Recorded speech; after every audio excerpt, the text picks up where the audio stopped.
로마서 강해 12번째 시간입니다. 여러분이 앞에서 보시는 것처럼 오늘 우리가 살펴볼 본문의 말씀은 로마서 3장 27절부터 31절의 말씀이고 오늘로 로마서 3장까지가 맞춰집니다. 31절까지를 오늘 우리가 살펴볼 것이고 그 말씀에 기초해서 오늘 말씀의 제목을 우리에게 자랑할 것이 있습니까? 하는 제목을 붙여봤습니다. 우리에게 자랑할 것이 있습니까? 여기 자랑에 빠진 한 사람이 있습니다. 이 사람은 모든 사람이 들을 수 있도록 한가운데 서서 큰 소리로 말합니다. 다른 사람들과 비교하면서 나는 토색하지도 아니하고 불의하지도 아니하고 간음을 하는 저 사람들과는 다릅니다. 나는 저기 저 세리와도 같지 않습니다. 지금 이 사람이 누구 자랑하고 있는 것이에요? 자기 자랑하고 있는 것입니다. 그런데 가만히 살펴보면 이 사람에게 자랑할 것이 있습니까? 없습니까? 자랑할 것이 있어요. 세리보다 낫습니까? 부족합니까? 도덕적인 삶의 기준을 그 잣대로 대면 세리의 삶보다는 뭐해요? 분명히 나아요. 그렇죠? 또 간음하는 사람들하고 비교하면 이 사람은 낫습니까? 낫지 않습니까? 분명히 나아요. 토색하는 자들과 불의하는 자들과 비교하면 훨씬 나은 사람입니다. 이쯤 되면 자랑할 만합니까? 또 나는 2번씩 일주일이면 2번씩 금식합니다. 우리 중에 이렇게 신앙하는 분 계세요? 또 나는 11조도 정확하게 구별해서 드립니다. 여러분, 이렇게 자기 자신에 대해서 자신 있게 자랑할 만한 사람이라면 얼마나 의로운 사람일까요? 얼마나 선한 사람일까요? 이쯤은 돼야 신앙인답지 않습니까? 간음도 하지 아니하고 세리 같지 아니하고 도덕적 기준이나 잣대를 대면 의롭지 불의하지 않아요. 그런데다가 그의 신앙의 면면을 살펴도 대단해요. 일주일이면 이틀씩 금식을 해요. 하나님께 구분할 것을 정확하게 구별하여 드립니다. 이쯤 되면 신앙하는 면모를 봐도 훨씬 우리보다 뭐예요? 수준이 높은 것 같지 않아요? 자랑할 만합니까? 그렇지 않습니까? 근데 예수님은 이 사람에 대해서 뭐라고 말했을까요? 누가복음 18장 14절에 보면 내가 너희에게 이르노니 이에 저 바리새인이 아니고 이 사람이 의롭다 하심을 받고 그의 집으로 내려갔느니라 그랬어요. 바리새인이 의롭다 하심을 받았습니까? 이렇게 자기 자랑 실컷 하고 그 앞에 섰는데 예수님이 그를 의롭다고 그랬어요? 불의하다고 그랬어요? 불의하다고 그랬어요. 의롭지 않다고 그랬어요. 얼마나 민망해요. 그리고 오히려 누가 의롭다고요? 나는 저 사람 같지 않습니다 했던 그 세리가 오히려 의롭다 하심을 받고 어디 갔다고요? 집으로 갔다. 그렇게 말합니다. 여러분은 이 바리새인이 왜 의롭지 않다고 생각하십니까? 예수님은 그를 의롭다고 그랬어요? 불의하다고 그랬어요? 불의하다고 그랬어요? 의롭지 않다고 그랬어요? 그럼 여러분도 같은 생각이십니까? 이 사람이 의롭습니까? 의롭지 않습니까? 여러분보다는 나으니까 의롭다고 하셔야죠.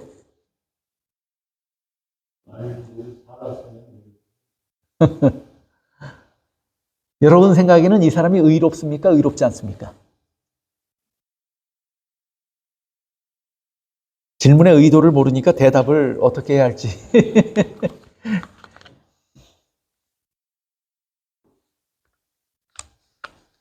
여러분, 예수님은 이 사람을 의롭지 않다고 말씀하셨어요. 왜 의롭지 않다고 말씀하셨을까요? 이 사람이.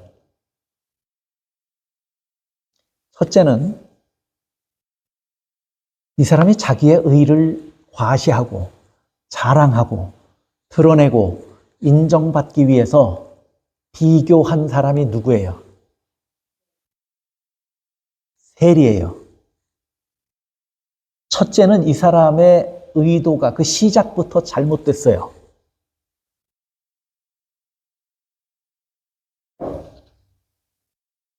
비교 대상이 잘못된 거예요.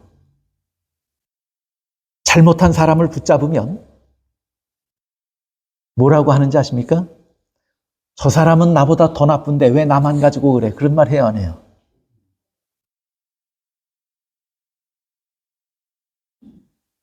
그러면 둘 다 잘못한 사람이죠.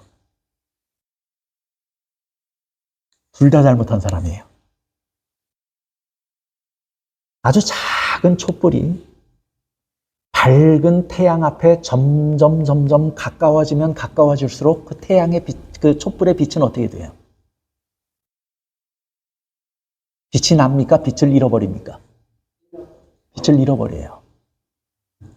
태양에 가까워지면 가까워질수록 그럴 것입니다. 우리는 사람들 앞에 서는 자들이 아니에요. 우리는 하나님 앞에 서는 사람들이에요. 세리 앞에 섰기 때문에 잘못한 거예요, 그 사람은. 누구 앞에 섰어야 돼요, 그 바리새인이? 하나님 앞에 섰어야 돼요. 바라본 대상이 잘못됐고 비교한 대상이 잘못됐어요. 그러면 더 나쁜 사람을 바라보면서 비교하고 나서는 내가 선하다 이렇게 말할 수 있어요, 없어요? 실제로 심리학에서는 자랑을 비교 이론으로 분류합니다. 자신의 가치를 증명하기 위해서는 반드시 뭐 해야 돼요? 타인과 비교해야 되는 거예요. 자신의 가치를 증명하기 위해서 타인과 비교하는데 그렇게 비교해서 자기의 명성과 자기의 지위를 뭐 하려고 하는 거예요? 높이려고 하는 게 그게 뭐예요? 그게 자랑이에요. 그런데 사람 앞에 서서 다른 사람과 비교하면 둘 다 나쁜데 그 사람 때문에 자기가 선해집니까? 이 바리새인이 의롭다 하심을 받지 못한 이유는 하나님 앞에 선 것이 아니었기 때문이에요. 사람 앞에 섰기 때문이에요. 그 다음에 바리새인이 의롭다 하심을 받지 못한 두 번째 이유가 있어요. 두 번째 이유는 매일 모든 하나님의 계명과 모든 하나님의 말씀을 단 한 번의 예외도 없이 순종하고 죄 짓지 않는다고 하는 것이 사실상 가능합니까? 불가능합니까?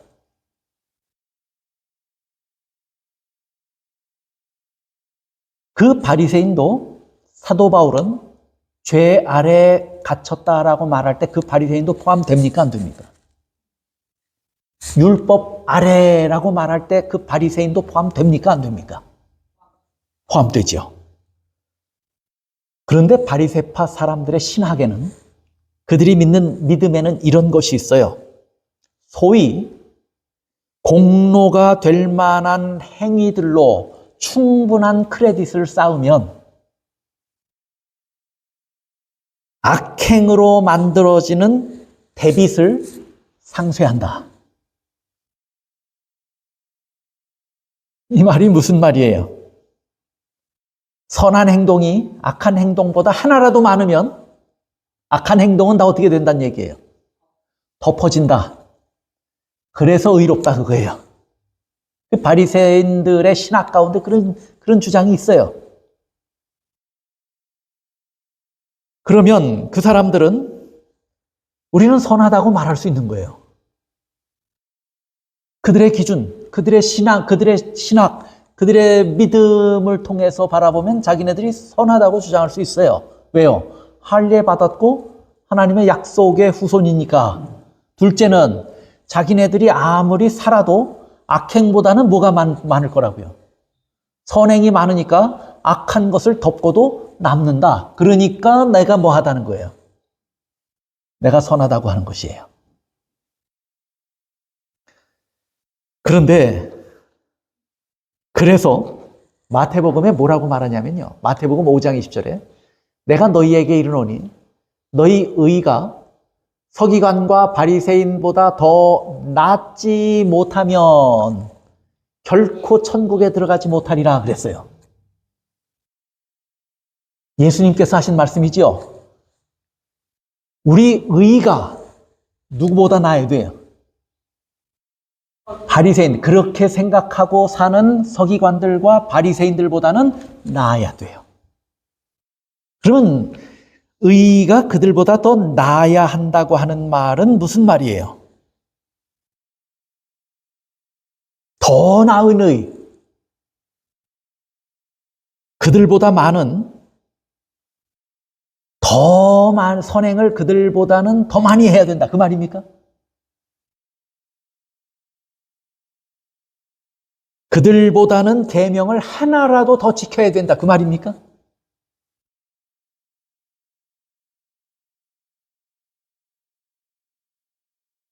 여기서 더 많은 의라고 그랬어요? 더 나은 의라고 그랬어요? 우리는 저 글을 보면서 더 많은 의라고 생각하면서 글을 읽을 수가 있어요. 예수님이 바리새인들보다는 선행을 더 많이 해야 된다. 바리새인들보다는 계명을 더 잘 지켜야 된다. 그렇게 말씀하신 것이 더 많이 지켜야 된다. 그렇게 말씀하신 거예요? 더 많은 의라고 말한 것이 아니에요. 더 나은 의라고 하는 것은 방법이 다르고 종류가 다른 의를 말하는 거예요. 더 낫다라고 할 때는 비교해서 뭐예요?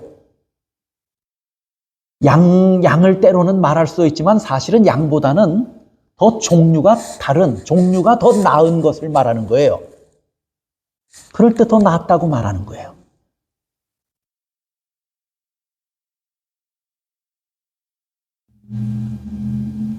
바리새인들보다 더 계명과 율법을 더 많이 지켜야 한다고 하는 말이 아니에요. 우리가 문자로 기록된 율법을요, 전부 다 지킨다고 하는 것이 가능합니까? 불가능합니까? 또 문자는 어떻게 우리가 우리 자신을 쳐서 복종하게 해서, 율법에 복종하게 해서 어떻게 그 글자가 규정하는 것은 지켰다 칩시다. 그러면 율법을 지킨 것입니까? 살인하지 말라고는 했으니까 죽이지만 않으면 되죠. 그럼 율법 지킨 거예요? 안 지킨 거예요? 그러면서 뒤돌아서서는 욕하고 미워하고 시기하고 다른 사람한테 가서 그 사람에 대해서 비난하고 하면서 그 사람을 실제로 죽이진 않았어요. 율법 지킨 거예요? 안 지킨 거예요? 율법 이면에 담긴 정신을 여러분이 아신다면 율법을 다 지킨다고 하는 것이 글자를 바라볼 때보다 쉬워요? 어려워요? 훨씬 어려운 거예요.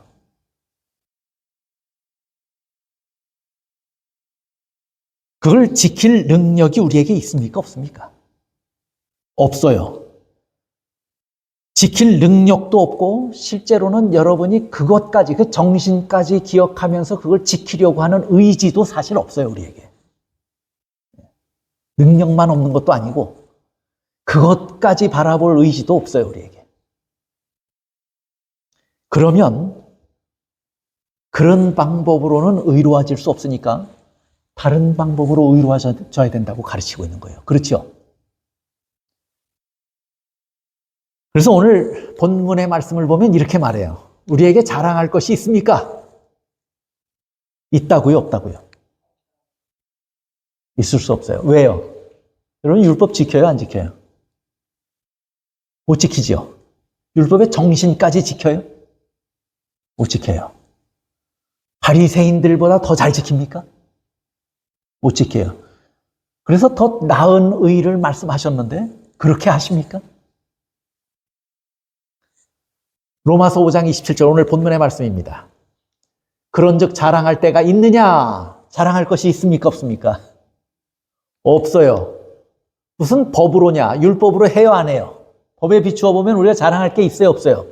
없어요. 행위로 한 것이 우리 중에 자랑할 것이 있어요, 없어요? 없어요. 우리에게 자랑할 것이 없다고 말합니다. 우리가 의롭게 됐다면 그거 자랑할 수 있습니까? 우리가 지난 시간에 우리가 스스로 할 수 없는 그 일을 누가 하신 것을 배웠어요. 예수님께서 하셨어요. 예수님께서 그 피로 이루셨다고 하는 사실을 우리가 반복해서 확인하고 배웠습니다. 예수님이 그 피로 이루신 것이 무엇인지를 배웠습니다. 우리를 의롭게 하셨어요. 우리를 자유하게 하셨어요. 우리를 원수되었던 하나님과 화목하게 하셨어요. 우리가 할 수 없는 그 일을 예수님이 뭘로 하셨다고 그랬어요? 그 피로 하셨다 하고 말씀했어요. 그러면 지금 우리가 하나님과 화목하게 된 것입니까? 아닙니까? 됐죠? 예수님이 그 피로 이루셨으니까. 또 우리가 노예로 살았지만 해방이 됐습니까? 안 됐습니까? 자유함을 입었습니까? 안 입었습니까? 자유하게 됐어요. 또 의롭다고 재판정에서 선언이 됐습니까? 안 됐습니까? 됐어요. 그러면 여러분 자랑할 것이 있지 않습니까?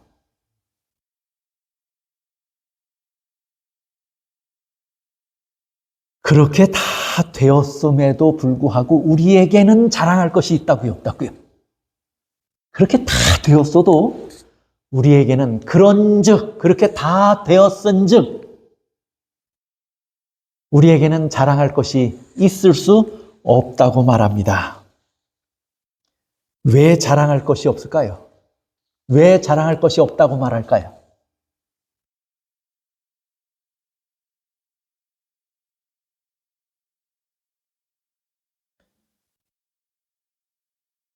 로마서 18장에 보면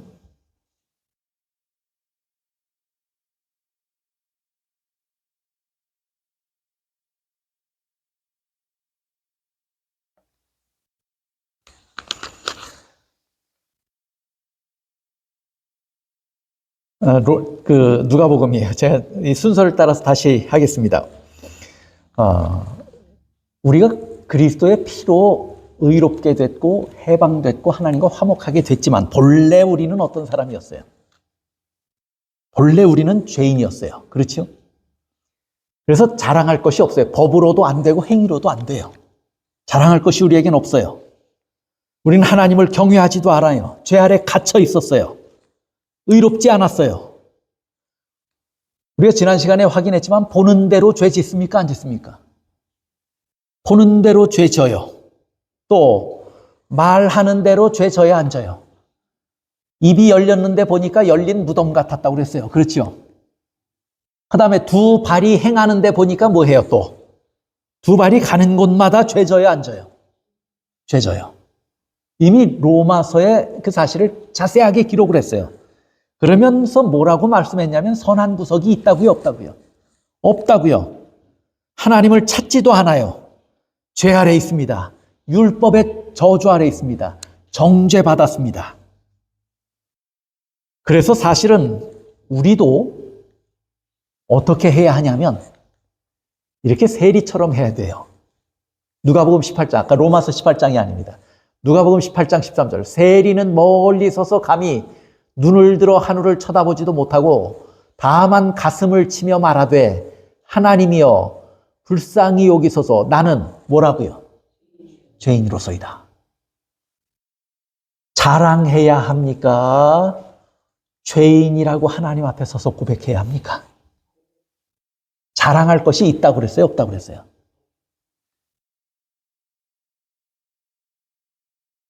사도 바울은 디모데전서 1장 15절에 이렇게 말해요. 믿보다 모든 사람이 받을 만한 이 말이요, 그리스도 예수께서 죄인을 구원하시려고 세상에 임하셨다 하였도다. 죄인 중에 내가 뭐라고요? 예수니라. 근데 여러분 저걸 보시면서 죄인 중에 내가 괴수였느니라 라고 써야 더 어울리지 않습니까? 지금도 괴수입니까? 죄인 중에? 왜 과거형으로 기록되지 않고 현재형으로 기록됐을까요? 사도 바울은 회심했어요? 안 했어요? 회심했어요. 과거에 하나님을 반대하는 것에 열심을 가졌던 그 열심을 방향을 바꾸어서 누구를 위해서 이제 열심을 가지고 살아요? 예수님을 향해서, 예수님을 위해서, 복음을 위해서 목숨까지라도 내놓고 저렇게 열심히 사는 사도 바울이 내가 과거에는 죄인 중에 괴수였지만 지금은 아니니라 이래야 맞잖아요. 그런데 사도 바울이 지금도 뭐라고 말해요, 자기가. 지금도 내가 죄인 중에 괴수. 처음부터 죄인 중에 괴수라고는 안 했어요. 그래서 나는 지극히 작은 자 중에 한 사람, 사도 중에 지극히 작은 자라. 그런 정도로 말했어요. 그랬는데 예수의 구원하시는 은혜를 깊이 깨달으면 더 많이 깨달을수록 자기 자신이 어떻다고 하는 사실을 또 깨달아요. 내가 정말 죄인이구나 하는 사실을 또 깨닫는 거예요. 깊이 은혜를 알면 알수록 자기가 뭐라는 사실을 깨달은 거예요. 내가 죄인이라고 하는 사실을 깨달은 거예요. 그걸 너무 많이 알고 나니까 죄인 중에 뭐라고 그래요? 괴수라고 말해요. 그렇게 말할 만한 사람이 아니잖아요, 우리가 볼 때. 근데 사도 바울은 자기 스스로를 죄인 중에 괴수라고 말합니다. 기도 266쪽에 믿음을 고백하는 많은 사람들은 기도하면서 죄를 짓고 죄를 지으면서 기도한다고 그랬어요. 그들의 생애는 악의와 속임과 질투와 시기와 이기심으로 충만해 있다. 세상 사람들은 그러면 괜찮은데 누가 그렇다고요? 믿음을 고백하는 많은 사람들이 이렇게 산다고요. 기도하면서 죄 짓고 죄 지으면서 기도해요. 이게 우리 모습 같아요. 그러면 죄인입니까? 아닙니까? 예수 믿는다고는 하지만 죄인이에요? 아니에요? 실물교훈 8쪽에 이렇게 말해요. 자기 심령에 처참한 빈곤을 느끼는 사람, 다시 말해 자기 자신에게 선한 것이 전혀 없다는 것을 깨닫는 모든 사람들은 예수님을 바라봄으로 의와 능력을 발견할 수 있다 그랬어요. 저것은 과거에 우리가 예수를 몰랐을 때 단 한 번의 경험을 통해서 저렇게 되어야 한다고 말하는 것이 아니에요. 자기 심령의 처참한 빈곤을 느끼는 것은 처음에도 그래야 되고 신앙의 연수가 많아지면 많아질수록, 신앙의 경험이 깊어지면 깊어질수록 심령의 처참한 빈곤을 더 많이 느껴야 돼요. 사도 바울이 이런 경험을 하니까 이제는 뭐라고 말해요? 내가 죄인 중에 괴수라고 말하는 거예요. 다시 말해 자기 자신에 대한 선한 것이 전혀 없다는 것을 깨달아야 돼요. 신앙하면 할수록 더 많이 깨달아야 돼요. 더 깊이 느껴야 돼요. 이 세리가 아무것도 아닌 사람처럼 취급당했지만 그 바리새인, 자랑하는 바리새인에 의해서, 그러나 하나님께서 보실 때는 이 세리의 마음이 어땠냐면 자기 심령의 처참한 빈곤을 느낀 사람이었어요. 그래서 세리가 뭐라고 기도해요? 하나님, 저는 뭐라고요? 죄인입니다. 이렇게 고백한 거예요. 그렇죠? 처참한 빈곤을 느끼지 않으면 그렇게 말할 수 있습니까? 없습니까? 자기 자신의 선한 것이 전혀 없다는 것을 깨닫지 못하면 그렇게 기도할 수 있습니까? 없습니까? 이 세리가 그렇게 기도했다고 하는 것은 처참한 자기 빈곤을 깨달았고 자기에게 선한 것이 전혀 없다고 하는 사실을 깨달았어요. 그래서 하나님 앞에 나가서 나에게 유일한 희망과 소망이 있다면 하나님이 용서하시는 것 외에는 나에게 희망이 없다고 하는 사실을 발견한 거예요. 그래서 하나님 앞에 나가서 뭐라고 기도한 거예요, 이 세리가? 하나님, 저는 죄인입니다. 저는 너무 처참한 상태에 있습니다. 내 율법이나 내 행위나 내 안에 하나님에게로부터 은혜를 입고 의롭다고 인정을 받을 만한 구석이 단 하나도 없습니다.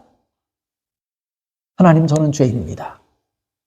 하나님, 용서하셔야만 제가 삽니다 하는 심정으로 누구 앞에 선 거예요?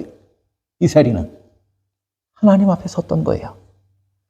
그런 마음을 가져야만 의를 가질 수 있다고 말했어요. 이 의가, 이렇게 얻어지는 의가 아까 바리새인들에게 예수님께서 말씀하신 그 의보다 나은 의예요. 더 많은 율법을 행하라고 말한 것이 아니에요. 더 선행을 많이 해서 크레딧을 쌓아야 한다고 말씀하신 것이 아니에요. 이런 상태의 의를 얻어야 된다고 말씀하신 것이에요. 이것이 더 나은 의예요. 우리에게 자랑할 것이 있습니까? 없습니까? 자랑할 것이 없어요. 예수님의 은혜로 우리가 구원을 얻었어도 우리 안에는 자랑할 것이 있어요? 없어요? 우리 안에는 여전히 자랑할 것이 없는 거예요. 여러분이 의로워서 그렇게 된 것입니까? 여러분이 율법을 잘 지켜서 그렇게 된 것입니까? 여러분이 내세우고 자랑할 만한 것이 어디 무엇가 있어요? 그 다음에 우리에게 자랑할 것이 있습니까? 없습니다. 우린 다 죄인이에요. 그래서 자랑할 것이 없어요. 그 다음에 두 번째로 보면 자랑할 것이 없는 이유를 설명했어요. 로마서 3장 28절이에요.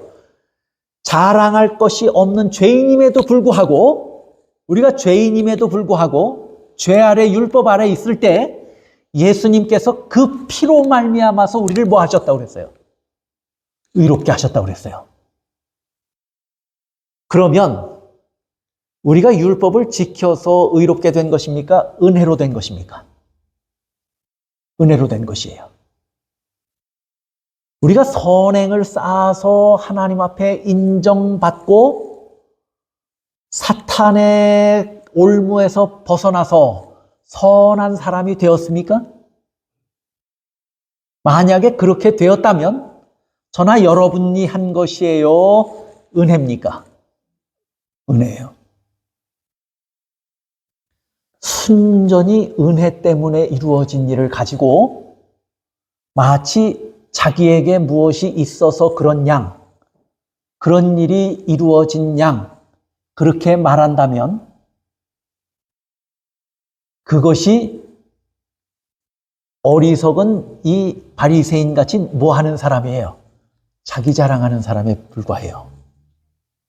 우리에게 만약에 100% 은혜를 입어서 사면이 되어서 다 용서가 되어서 나왔다면 그 사람이 선에서 나온 거예요? 아니면 그 사람에게 누군가 은혜를 베풀어서 나온 거예요? 은혜를 베풀어서 나왔어요. 그러면 나왔는데 뭐라고 얘기하냐면 내가 선에서 나왔다고 이렇게 주장하고 다닌다고 하면 그럼 맞아요? 틀려요? 틀린 것이에요. 그렇죠? 여러분, 저와 여러분이 죄 아래서, 율법 아래서, 율법의 정죄와 저주 아래서 해방되었다면 그 이유가 우리에게 있는 것이 아니고 하나님께서 이루신 은혜에 있다고 하는 사실을 100% 깨닫는다면 우리에게 자랑할 것이 있습니까? 없습니까? 그렇다면 우리에게 자랑할 것이 없어요. 오늘 우리가 선하기 때문에 의롭게 된 것이 아니에요. 로마서 3장 28절 보세요.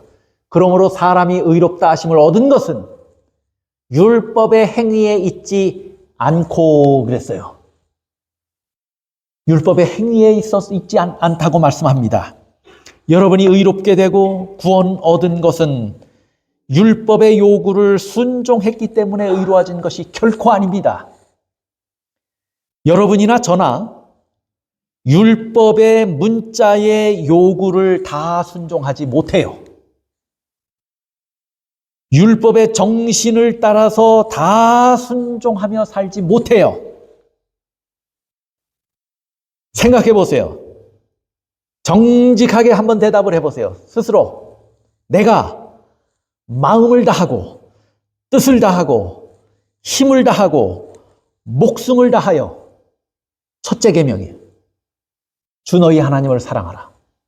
그렇게 하셨습니까? 못 하셨습니까? 둘째 계명이 뭐예요? 내 이웃을 네 몸처럼 사랑하라. 몸과 같이 사랑하라. 그 계명 지키셨습니까? 못 지켰습니까?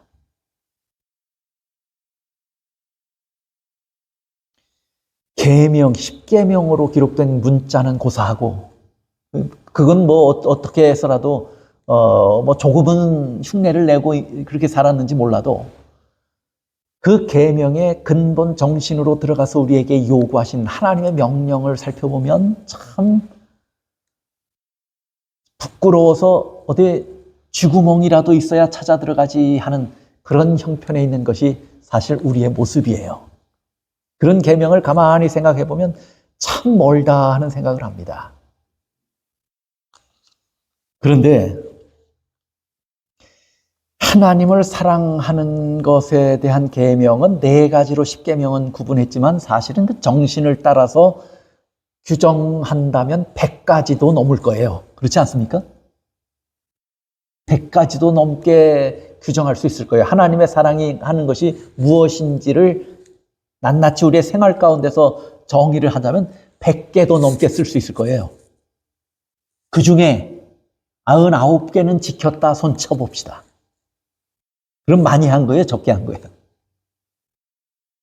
단 하나를 못했어요. 그러면 하나님은 뭐라고 그러실까요?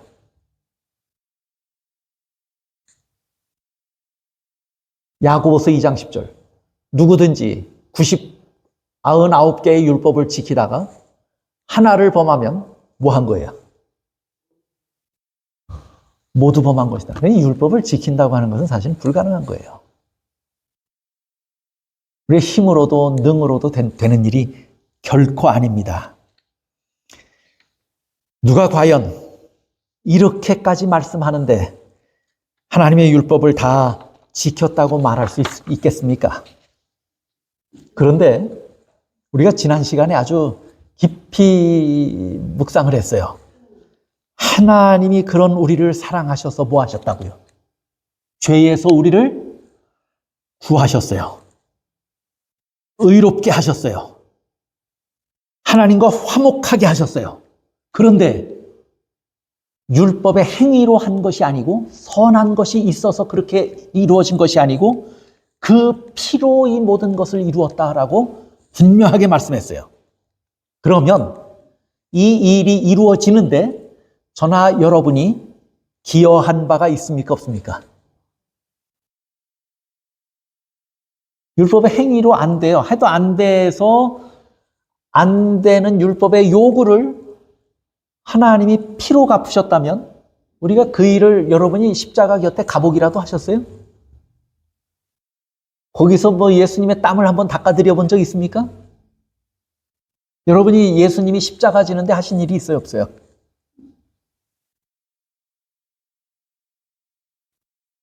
그러면 이 일이 이루어지는데 저나 여러분들이 한 일이 없어요. 아무것도 없어요. 여러분이 다른 사람들과 비교해서 비교적 선하십니까? 그거 자랑하지 마십시오. 여러분이 선하셔서 구원 얻는 것 아니에요. 남들보다 조금 더 잘한 것이 있어도 자랑하지 마십시오. 기도 많이 하신다고 자랑하지 마십시오. 제가 아파서 40일을 금식한 사람은 봤지만 신앙의 문제로 40일을 금식하는 사람은 본 적이 없어요. 부분 금식했다고 하는 얘기들은 들었지만,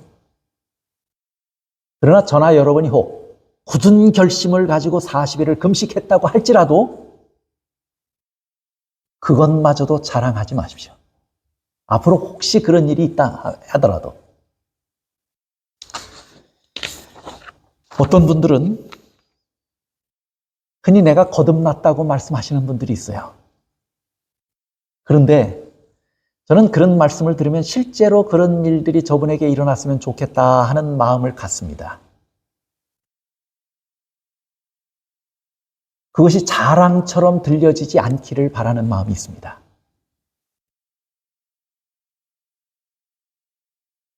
내가 회개했다고 말하는 사람을 본 적이 있어요.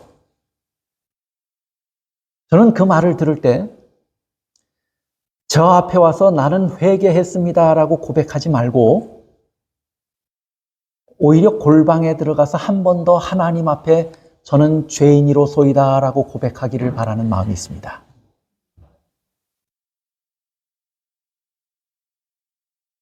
물론 다 그런 것은 아니에요. 여러분들이 오해하시진 말아야 합니다. 거듭났다고 말씀하시는 분들과 대화하고 그분들의 간증을 듣다 보면 왜 그렇게 스스로 거듭났다고 말씀하시는 분인데 왜 그렇게 사람이 너그럽지 못하지 하는 것을 느낄 때가 있어요. 왜 저렇게 날카롭고 거칠까 하는 것을 느낄 때가 있어요. 공의를 위한 희생이 보이질 않아요. 공의에 대한 비난은 보이는데 그분에게서 공의를 이루려고 하는 희생은 보이지 않아요. 사랑도 보이지 않아요. 그럴 때는 뭐만 드러나는 것을 보게 되냐면 자기의 의만 드러나는 것을 보게 돼요. 다 그런 건 아니지만 거듭났다고 말하는 사람을 가만히 거듭났다고 하면 한편으로는 진심이었으면 좋겠다 하는 그런 기대하는 마음과 또 나도 거듭남은 날마다의 경험이어야 돼요. 나도 또 저렇게 나도 경험하고 나도 계속해서 경험하고 싶은 그런 경험인데 한편은 부러운 마음을 가지고도 봐요. 그래서 유심히 보고 유심히 듣게 돼요. 그런데 그렇게 할 때마다 뒤돌아서면 어딘가 모르게 씁쓸한 마음이 남아요. 왜 그런 거예요? 아까도 말씀드렸지만 그분에게는 공의에 대한 비난은 있는데 공의를 이루기 위한 자기 희생을 볼 수가 없어요. 사랑이 없어요. 거친 면은 보이는데 사랑이 보이질 않아요. 너그러운 마음이 없고 인색해요. 정죄하기에 바빠요. 날카롭고 거칠어요. 왜 그렇게 고백하는데 하나님의 사랑과 그 은혜의 풍성함이 그분의 말에서 그분의 행동에서 보이지 않을까? 그런 생각을 하게 되면 한편으로 마음이 씁쓸해지는 거예요. 여러분, 거듭났다고 하는 것은 입으로 말하는 것이 아니에요. 거듭났다고 하는 것이 굳이 발하여지려면 자기 입술을 통해서 하는 것이 아니고 남들의 입을 통해서 이야기되어야 하는 거예요. 또 마치 사람에게 인정받아야 되는 문제가 아니에요. 거듭남은 욥이 사단 앞에서 내가 욥을 보았느냐 하고 말씀하신 것처럼 하나님이 우리의 거듭남을 인정하셔야 되는 거예요. 우리에게 자랑할 것이 없어요. 여러분 스스로 거듭났다고 하는 감정이 여러분에게 들어도 자랑하지 마십시오. 우리에게 자랑할 것이 없어요. 기도 많이 해도 자랑하지 마십시오. 그것이 여러분을 구원하는 일에 뭔가 기여한 것이 있어요, 없어요? 여러분이나 저를 구원한 것은 하나님의 은혜예요. 그 피로 이루어진 거예요. 우리에게 자랑할 것이 없습니다. 사람 앞에 서서 우리가 자랑할 것이 아무것도 없습니다.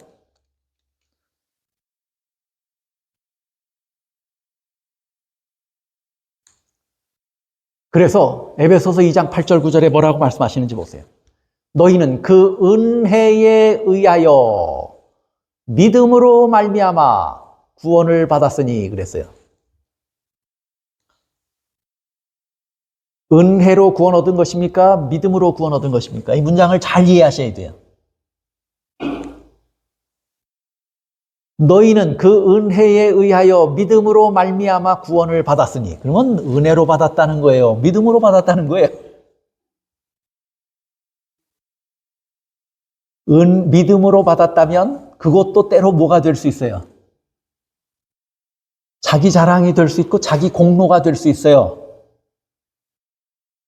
제가 어느 분의 설교에서 참 재밌는 이 말씀하시는 것을 들은 적이 있어요. 우리가 하나님 앞에 나가서 하나님, 여기 제 믿음이 있습니다.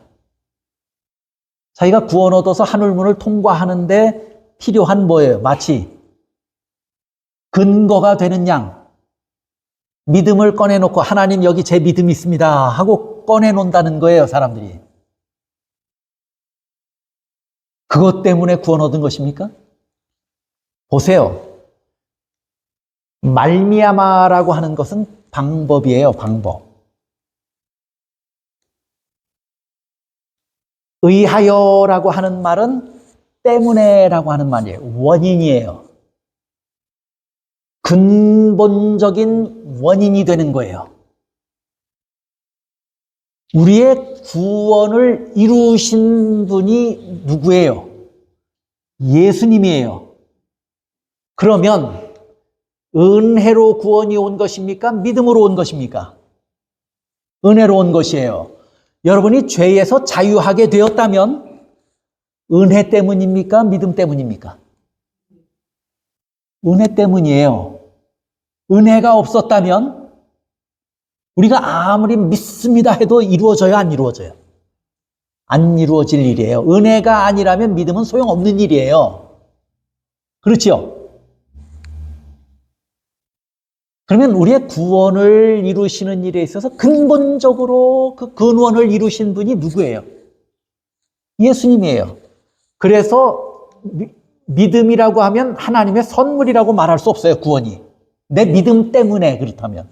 여기서 의하여라는 말은 때문에란 말이에요. 은혜 때문에 이루어진 것이다, 그 말이에요. 그것 때문에 구원이 이루어진 거예요. 제가 지난 시간에도 말씀드렸지만 그럼 믿음은 뭐냐? 믿음은 방법이에요. 그것이 나에게 적용되도록 할 때 뭐 하는 거예요? 여기 너한테 아주 귀한, 아주 주는 귀중한 선물이 있어. 너는 나에게 굉장히 의미 있는 존재야. 그래서 내가 내 생명까지라도 아끼지 않을 소중한 선물을 너에게 줄 터이니 받아라 하고 줬으면 선물입니까? 아닙니까? 선물이죠. 그럼 믿음은 뭐예요? 그렇게 주어진 선물을 받는 게 믿음이에요. 믿음으로 받는 거예요. 우리가 그걸 거절하면 뭐해요? 선물이 와요, 안 와요? 안 와요. 근데 선물도 없는데 믿습니다 하면 선물이 어디서 생겨요? 믿음, 구원은 뭐냐면 선물이에요. 여러분이 혹 믿음이 있다고 해도 자랑하지 마십시오. 그것 때문에 구원이 이루어진 거 아니에요. 하나님의 은혜를 여러분이 받은 것뿐이에요. 믿음이 있을 때. 우리에게 믿음조차도 자랑할 것이 됩니까? 못 됩니까? 조용히 믿으십시오. 자랑하지 말고 구원은 하나님께서 우리에게 허락하신 은혜고 선물입니다. 사실은 믿음조차도 뭐예요? 믿음조차도 선물이에요. 여러분이 결정했기 때문에 믿으신 것이 아니에요. 어느 순간 믿어졌어요. 그래요, 안 그래요? 그래서 그 믿음도 여러분이 뭐라고 고백하냐면 하나님의 은혜였다 이렇게 말합니까? 안 합니까? 내가 어떻게 이렇게 믿음을 갖게 되었는가? 그것이 하나님의 은혜다. 이렇게 고백합니까? 안 합니까? 우리 신집사님도 여러 번 간증하셨어요. 진리를 발견하게 된 것. 그것을 하나님의 은혜로 여기시는 것을 제가 여러 번 들었어요. 그게 다 믿어지는 게 아니거든요. 모든 사람이 다 믿어지는 게 아니에요. 예수를 모두가 믿습니까? 모두 십자가에서 달려 돌아가셨다. 그 은혜로 우리가 구원 얻었다. 아무리 가르쳐도 안 믿어요, 사람들이. 그러면 여러분들은 날 때부터 믿기 위해서 나신 분들이에요? 여러분이 어느 날 그 음성을 들었을 때 여러분의 마음에 뭐가 생긴 거예요? 관심이 생기더니 그 관심이 점점 커져서 더 많이 바라보고 더 많이 공부하다 보니까 그 사실이 여러분 안에서 어느 순간 뭐 하게 됐어요? 믿으면서 자리 잡게 된 거예요. 그것이 그 과정이 하나님의 은혜가 아니고 뭐예요? 성령께서 역사하신 결과가 아니고 뭐예요? 그래서 보세요.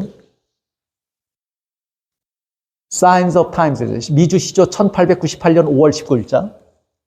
믿음 속에는, 이 와이트 기고문이에요. 믿음 속에는 우리의 구주가 될 만한 것이 아무것도 없다. 믿음은 우리의 죄를 없이 할 수가 없다. 그랬어요. 믿음으로 죄가 없어지는 거예요? 믿음에 의해서 구원이 이루어지는 것입니까? 믿음 속에는 우리의 구주가 될 만한 것이 믿음이 우리를 구원할 수 없다 그 말이에요. 믿음은 우리의 죄를 없이 할 수도 없다 그 말이에요. 구원은 오로지 그리스도의 공로를 통하여 오는 것이다 라고 말해요. 우리에게 자랑할 것이 있어요, 없어요? 믿음조차도 자랑할 것이 못 돼요. 그 믿음조차도 선물로 받은 것이에요. 여러분이 지금 믿고 계시다면 내가 정말 큰 은혜를 받고 있다 이렇게 생각하시기를 바랍니다. 선하지도 못한데 하찮은 것 가지고 자랑하지 못하게 하시려고 그 믿음조차도 선물로 주신 거예요. 우리에게 자랑할 것이 있어요, 없어요? 로마서 3장 27절에 그럼즉 자랑할 것이 있느냐? 없다고 말했어요. 그럴 수 없다. 우리는 본래 죄인이라 자랑할 것이 없는 사람이었어요. 근데 우리가 구원 얻었는데도 자랑할 것이 여전히 없어요. 왜요? 내가 한 것이 아니고 예수님께서 하신 것이기 때문에. 모두가 은혜고 모든 것이 선물입니다. 복음교육자에도 이렇게 말씀해요. 우리가 그리스도의 의를 받는 것은 우리의 공로로 인함이 아니에요. 믿음이 여기 포함돼요. 믿음으로도 된 것이 아니에요. 하나님께서 주시는 뭐예요? 값없는 선물이라는 생각은 얼마나 귀한 생각인가. 구원은 우리가 거저 얻은 것입니다. 의롭게 된 것은 저나 여러분이 이 일을 위해서 행한 것이 없습니다. 그럼에도 불구하고 하나님께서는 이것을 우리에게 선물로 주셨어요. 그래서 우리는 그것을 뭐라고 이야기할 수밖에 없냐면 하나님의 은혜라고 이야기할 수밖에 없는 것이에요. 자, 그러면 자랑할 것이 있어요, 없어요? 없죠. 전혀 없어요. 그러면 자랑하지 말고 살까요? 우리에게 자랑할 것이 없습니까? 아까 자랑할 것이 있습니까? 했더니 뭐라고 그랬어요? 없다고 그랬어요. 그러면 자랑할 것이 없습니까? 하면 뭐라고 해야 돼요? 예, 없습니다. 이렇게 대답해야 되죠. 갈라디아 6장 11절에 보면 갈라디아서를 쓴 사도 바울이 결론을 이야기합니다. 갈라디아서의 결론을 이야기하는데 중요하기 때문에 이 결론은 대단히 중요해요. 그렇죠? 내 손으로 너희에게 이렇게 큰 글자로 쓴 것을 보라. 사도 바울은 주로 대피를 했어요. 그렇죠? 눈이 안 좋아서. 그랬는데 갈라디아서의 결론을 쓸 때는 너무 소중하기 때문에 이번에는 직접 뭐 해요? 그 결론은 내가 쓴다. 직접 쓴다. 그런데 눈이 안 좋으니까 글자를 작게 써요? 크게 써요. 이 글자가 크다는 말이 상당히 강조된 말이기도 하고 내가 직접 쓴다고 하는 말도 강조된 것이에요. 그렇죠? 그러면 이 결론은 그만큼 뭐하다는 얘기예요. 중요하다 그 말이에요. 꼭 들어라 그 말이에요. 근데 뭘 그렇게 얘기하는가? 그러나 내게는 여기 쭉 설명했어요. 갈라디아 6장 13절 14절 너희에게 할례를 받게 하려 하는 것은 그들이 너희의 육체로 자랑하려 함이라. 자랑할 것이 없는데 할례 받고 자랑하게 하려고 그러는 거예요. 그러나 내게는 우리 주 예수 그리스도의 십자가 외에 결코 자랑할 것이 없으니 그랬어요. 갈라디아서를 쓴 사도 바울의 결론이 뭐예요? 우리 안에는 스스로 자랑할 것이 있다고요, 없다고요? 우리에게는 없어요. 우리에게서는 찾을 것이 없어요, 자랑할 것이. 할례를 받았어도 자랑할 것이 없어요. 우리가 믿음을 가졌어도 그것도 자랑할 것이 아니에요. 무엇만 자랑할 수 있어요, 우리는? 그러면 자랑할 것이 없습니까? 없어요, 있어요? 있어요. 뭘 자랑해요? 그리스도의 십자가를 자랑하며 사는 것이 그리스도인이에요. 우리 안에 자랑할 것은 아무것도 없습니다. 우리가 자랑할 수 있는 유일한 것은 그리스도의 십자가입니다. 왜요? 그걸로 우리에게 뭐가 주어졌기 때문이에요. 은혜가 주어졌어요. 구원이 값없이 선물로 주어졌기 때문입니다. 예레미야 9장 23절 24절 보세요. 여호와께서 이와 같이 말씀하시되 지혜로운 자는 그의 지혜를 자랑하지 말라. 용사는 그의 용맹을 자랑하지 말라. 부자는 그의 부함을 자랑하지 말라. 아무것도 내게 속한 것은 자랑하지 말라 그 말이에요. 오로지 자랑하는 것은 이것으로 하라 그 말이에요.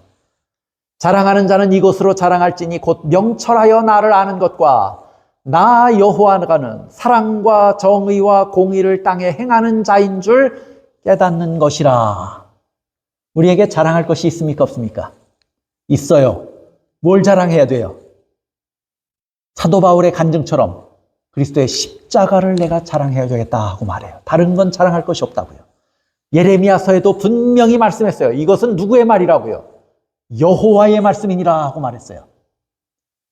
부자도 그의 부함을 자랑하지 말고, 그다음에 용맹 있는 자들이 자기의 용맹도 자랑하지 말라고 그랬어요. 다 자랑하지 말고 뭐만 자랑하라고요? 명철해서 나를 아는 것. 하나님을 알 때 하나님 안에서 뭘 발견하는 거예요? 하나님의 인애와 자비와 사랑과 용서를 발견하는 거예요. 그렇죠? 그걸 발견해서 알면 내가 구원 얻은 게 누구에게 있다는 걸 깨달아요. 하나님께 있다는 것을 깨달아요. 그걸 자랑하라는 거예요. 하나님은 사랑과 정의와 공의를 땅에 행하는 자인 줄 깨닫는 것이라. 이렇게 길게 설명했지만 이 땅에 행한 것은, 행한 것의 결정판은 뭐냐면 십자가였어요. 거기서 하나님의 공의가 행해졌고 하나님의 사랑이 행해졌어요. 이걸 아는 것을 자랑하라는 거예요. 이것 때문에 내가 의롭게 된 것, 이것 때문에 내가 구원 얻게 된 것을 자랑하시라 그 말이에요. 우리가 그리스도인으로 살면서 자랑하지 말아야 할 것과 자랑할 것이 명확해야 합니다. 자랑하지 말 것을 자랑하며 살지 마십시오. 자랑하지 않아도 될 것을 자랑하며 살지 마시기를 바랍니다. 자랑해야 할 것을 구별하여 자랑하며 살게 되시기를 바랍니다. 그것이 그리스도인의 삶이에요. 또 그러므로 고린도후서 10장 17절 자랑하는 자는 주 안에서 자랑할지니라 그랬어요. 저 말이 무슨 말 같습니까?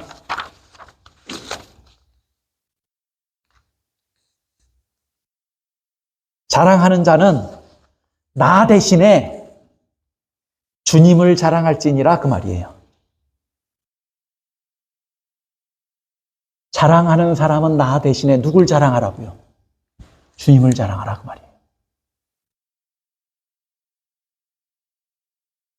제가 시간이 지체되어서 로마서 3장 31절은 다음 시간으로 좀 미루겠습니다. 그런즉 율법을 폐하느뇨 예 말씀이에요. 오늘 말씀을 좀 정리하면서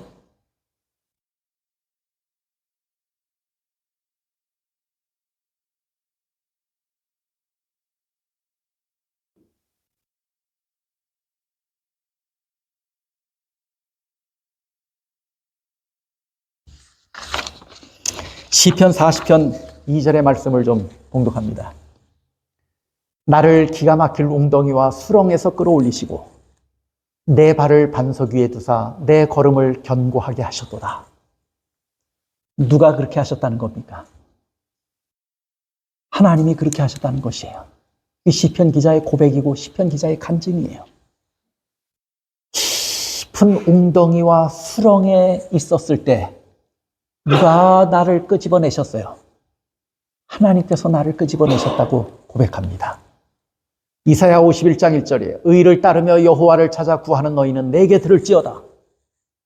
너희를 떠낸 반석과 너희를 파낸 우묵한 웅덩이를 생각하여 보라.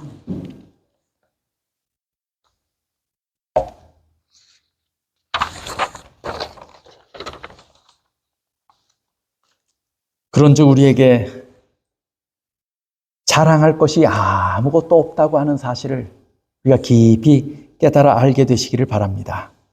십자가만을 자랑하며 살게 되시기를 바랍니다. 십자가의 은혜만을 묵상하고 감사하며 살게 되시기를 바랍니다.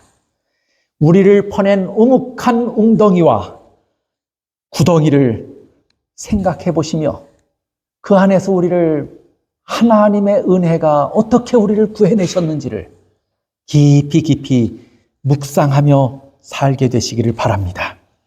그래서 사도 바울은 뭐라고 말씀했냐면 나의 나 된 것은 하나님의 은혜로 된 것이니라고 고백합니다. 제가 한 이야기를 들려드리면서 말씀을 마치려고 합니다. 여기 이분을 아시죠? 존 뉴턴입니다. 이분은 젊었을 때는 노예 상인이었고 노예선의 선장이었습니다. 흑인들을 잡아다가 미국의 노예 상인들에게 팔았던 사람입니다. 얼마나 악한 사람입니까? 나중에 원수진 사람들이 하도 많아서 그렇게 하다 보니까 원수진 사람들이 많았겠죠. 원수진 사람들이 하도 많다 보니 이 사람이 붙들려서 아프리카에, 오히려 이 사람은 아프리카에서 붙들려서 15개월 동안 노예 생활을 했어요. 그러고 나서 예수님을 발견하게 됩니다. 그리고 이분이 찬송시를 썼는데 그것이 찬미가 116장의 자비로운 주 하나님이에요. 이분이 나중에는 목사님이 되셨어요. 그리고 나서 이분이 이야기를 합니다. 그런데 제가 이분의 이야기를 신학적으로 꼭 맞다고 말씀드리는 것은 아니에요. 이분의 말씀 가운데 은혜가 되는 말씀이 있어서 제가 소개해드립니다. 이분이 찬미가 116장을 기록했기 때문에 유명하다기보다는 사실은 이렇게 말한 사실 때문에 상당히 유명해졌어요. 내가 천국에 가면 3가지 사실 때문에 깜짝 놀라게 될 것이다. 여러분이 들으셔서 아시는 이야기일 거예요. 첫째는 내가 천국에 가면 꼭 볼 것이라고 생각했던 사람들이 천국에 없는 것을 보고 놀랄 것이다. 둘째는 저 사람은 천국에서 결코 못 보리라고 생각했던 사람들을 천국에서 보게 될 때 깜짝 놀랄 것이다. 셋째는 내가 어떻게 천국에 왔는가 하는 사실을 바라보고 깜짝 놀랄 것이다. 이게 신학적으로는 맞는지 틀리는지 안 맞을지도 몰라요. 그러나 이 말씀을 드리는 이유는 이렇게 내가 얻는 구원은 뭐란 얘기예요? 은혜라는 거예요. 은혜라고 하는 말 외에는 설명할 길이 없어요. 우리가 얻은 구원이. 선물이라고 하는 것 외에는 설명할 방법이 없어요. 여러분이 선하십니까? 율법을 지키셨습니까? 여러분의 믿음이 얼마나 좋습니까? 여러분이 믿음이 있다면 그 일이 이루어집니까? 아니에요. 예수님께서 그 피로 이루신 것이에요. 그렇게 이루어진 구원을 감사하며 사시기를 바랍니다. 나를 퍼낸 우묵한 웅덩이와 나를 구원하신 그 피를 비교하며 살게 되시기를 바랍니다. 그 안에 늘 은혜가 있고 감사가 있고 기쁨이 있을 것입니다. 말씀을 마치겠습니다.